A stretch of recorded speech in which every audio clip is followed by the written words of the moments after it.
దేశ రక్షణ సైనికుల చేతుల్లో ఉంది. ఆహార రక్షణ రైతుల చేతుల్లో ఉంది. మన ఆరోగ్యం వైద్యుల చేతుల్లో ఉంది. మన భద్రత పోలీసుల చేతుల్లో ఉంది. కానీ ఒక ఆడపిల్ల రక్షణ ఎవరి చేతుల్లో ఉంది? కని పెంచే తల్లిదండ్రుల చేతుల్లోనా, లేదా చదువు చెప్పే గురువుల చేతుల్లోనా, లేదా యువత చేతుల్లోనా, లేదా సోషల్ మీడియా పోస్టుల్లోనా? మగమెక్కిన మానవ మృగాల్ని ఆపేదెవరు? వాళ్ళ వల్ల ఆపలేని ఆడపిల్లల కన్నీళ్లను తుడిచేదెవరు? తప్పు చేసిన నా కొడుకుల్ని శిక్షించేదెవరు? ఈ ప్రశ్నలకు సమాధానం చెప్పేదెవరు? మొన్న వేల కిలోమీటర్ల దూరమే కావచ్చు, నిన్న వందల కిలోమీటర్ల దూరమే కావచ్చు, ఈరోజు నీ ఇంటి చుట్టుపక్కలే జరగచ్చు, రేపు నీ తలుపు తట్టచ్చు.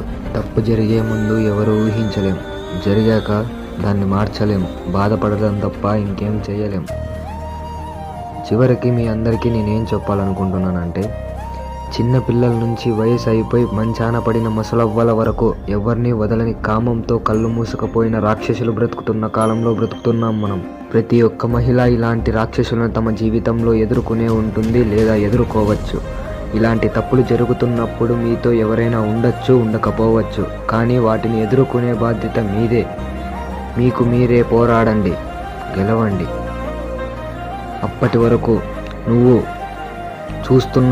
కూడా నీ ఇంట్లో నుండి ఆడబిడ్డ బయటికి పోతే ఇంటికి వచ్చే వరకు అరచేతుల్లో ప్రాణాలు పెట్టుకోవాల్సిందే. మన ఇంటి ఆడబిడ్డను కామం కళ్ళ మధ్యలోకి పంపుతున్నాం మనం. అడవిలో జంతువుల కన్నా దారుణం.